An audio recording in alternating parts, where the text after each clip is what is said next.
Okay guys, so we're going to start looking at rotations. That's the next transformation that we're going to go over.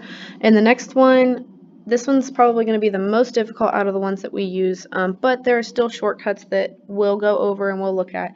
And all a rotation is where the actual image turns. So instead of flipping or instead of just moving it, it's going to physically rotate whether we go clockwise or counterclockwise.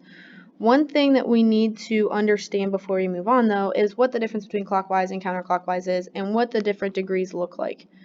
Okay, so when I look at this picture of the circle, okay, before we even get into rotating, clockwise is going to be to the right and counterclockwise is going to be to the left. And the only ones that we're going to work with are going to be 90 degrees, 180 degrees, and 270 degrees. Okay, those are the biggest types of rotations that we're going to see throughout this chapter. Remember, make sure you're taking notes on all of this. Okay, so when we look at this circle, when I go 90 degrees clockwise, okay, so if I start at this point right here, so we're going to start at 0, and I go clockwise 90 degrees, that's going to take me to there. Okay, one thing we need to understand is that is going to be the same thing as going counterclockwise 270 degrees. Okay, so 270 degrees right there.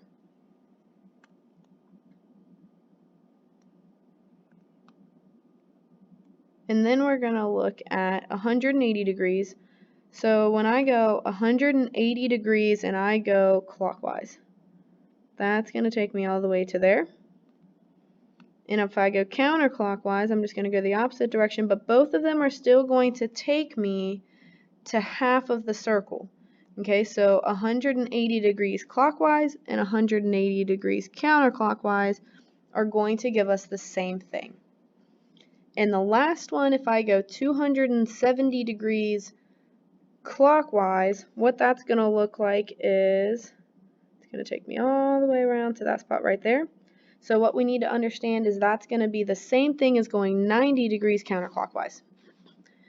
Okay, so with that in mind, we're going to look at this first example, and it's asking us to rotate that triangle 90 degrees clockwise.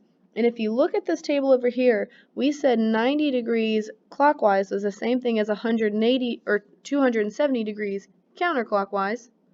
Okay, and if you look at their shortcut's the same. Okay, so the shortcut for this is going to be, we flip our y and our x, and we're going to make our x negative. All right, so we're going to have an a prime, we're going to have a b prime, and we're going to have a c prime. Okay, and first I have to figure out, well, what are the points of these? So this a is at 10, 7. The b is at 5, 2. And the c is at 13, 1. Okay, so if I flip it and I make my x negative, my a is going to become 7, negative 10. My b is going to be 2, negative 5. And my c is going to be 1, negative 13. Okay, if you guys are capable of getting these shortcuts down, it's going to make your life a lot easier, because now all we have to do is we just have to graph those points. So I'm going to go over 7, and I'm going to go down 10, which is going to put me right there. I'm going to go over 2 and down 5, and I'm going to go over 1 and down 13, which is going to take me right off the graph. Okay, but that's going to be my c prime. This was my b prime, and this is my a prime. Okay, and if we look, it does look like it turned in because our points changed places in which they were in. Okay, so it should change quadrants, and it should change the placement of the points.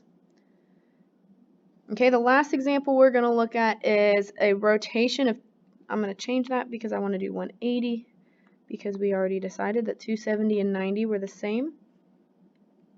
Okay, so I'm going to make this 180 degrees. Okay, but it's still the same concept, okay? So we've still got the same point. So this is at 10, 7.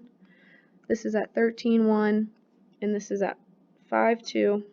Okay? And if we're going 180 degrees, it doesn't matter what direction we're going. All we're going to do is we're going to make the x negative, and we're going to change the sign of the y as well. Okay, so my a prime is going to turn into negative 10, negative 7.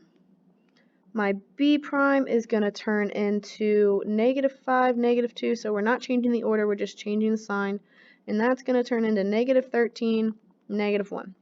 Okay, so if I graph this, negative 7, or negative 10, and then I'm going to go down 7, which is going to be right here. Negative 13, negative 1.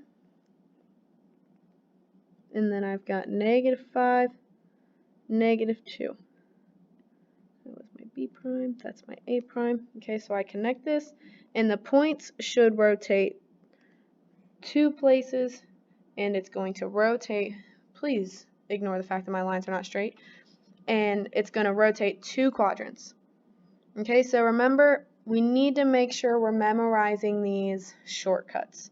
Okay, I know we're going through it quickly. We're going to be on this for about another week, these and reflections, but you guys need to make sure that you're understanding it. And notice, you only have to memorize the 180, one of the 90s,